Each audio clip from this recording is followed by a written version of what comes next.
Engineering project के बाद एक सीईओ को अचानक पता चलता है कि जिस लड़की ने उसे 6 साल पहले छोड़ दिया था, आज वही लड़की अंधी हो चुकी है। वह अभी इस सच्चाई को समझ ही रहा होता है कि तभी एक कार तेज रफ्तार से आती हुई सीधे लड़की की ओर बढ़ने लगती है। सीईओ बिना कुछ सोचे समझे दौड़कर आगे बढ़ता है और लड़की को अपनी बाहों में ले लेता है, लेकिन अंधी लड़की सीईओ को पहचान नहीं पाती। उसे लगता है कि शायद उससे किसी राहगीर से टक्कर हो गई है। घबराई हुई लड़की तुरंत माफी मांगती है। सीईओ उसकी इस हालत को देखकर महसूस करता है कि उसके दिल में जो नफरत थी वह अब बेकार लगने लगती है। पर सीईओ को यह नहीं पता होता कि 6 साल पहले लड़की के माता पिता एक दुर्घटना में मारे गए थे। उसके बाद उसका लालची चाचा, जिसकी नजर उसकी संपत्ति पर थी, लड़की के पीछे पड़ गया था। सीईओ को बचाने के लिए ही लड़की ने उस रात मूसलाधार बारिश में उसे सबसे बेरहमी से अपनी जिंदगी से दूर कर दिया था। बाद में उसी लड़की को साजिश के तहत अंधा बना दिया गया। सीईओ अब भी यही मानता है कि लड़की ने उसे पैसों के लिए छोड़ दिया था। एक पार्टी के दौरान सीईओ देखता है कि लड़की को स्टाफ जबरदस्ती बाथरूम की ओर ले जा रहा है। सीईओ बेचैन होकर उसके पीछे पीछे चला जाता है। अंदर अंधी लड़की अपने घाव का इलाज कर रही होती है, बिना देखे, असहाय और घबराई हुई। सीईओ का दिल भर आता है। वह चुपचाप लड़की को बैठाता है और उसके घाव साफ करता है। लड़की पूछती है कि वह कौन है, लेकिन सीईओ कुछ नहीं कहता। उसकी आवाज लड़की को जानी पहचानी सी लगती है, क्योंकि स्कूल के समय भी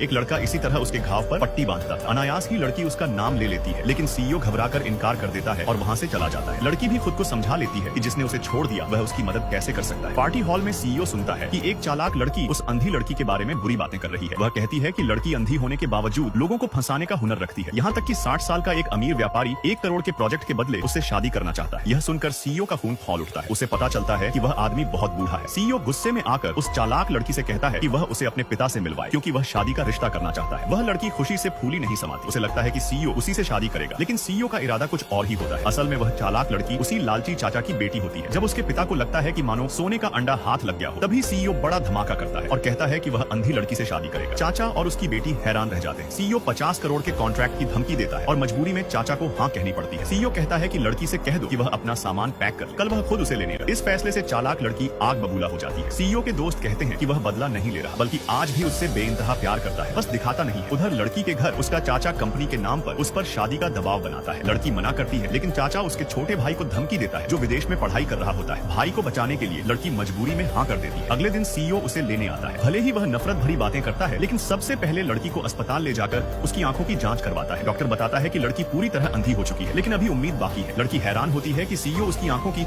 इतनी चिंता क्यों कर रहा है। वह पूछती है कि उसे क्या कहकर बुलाए, लेकिन सीईओ ठंडे अंदाज में कहता है कि वजह जानना जरूरी नहीं है। घर आकर सीईओ जानबूझकर लड़की को तकलीफ देता है, लेकिन उसकी सहमी हुई हालत देखकर पिघल जाता है। भावनाओं में बहकर वह लड़की को चूम लेता है। लड़की खुद को छुड़ाने की कोशिश करती है तो सीईओ गुस्से में उसकी आंखों की पट्टी हटा देता है और पूछता है कि क्या उसके दिल में अब भी उसके लिए कुछ बचा है। लड़की बीते पलों को याद कर रो पड़ती है, लेकिन कह देती है कि इतना वक्त बीत चुका है कि उसे उसका चेहरा भी याद नहीं। यह बात सीईओ को अंदर तक तोड़ देती है। रात भर वह शराब में डूबा रहता है और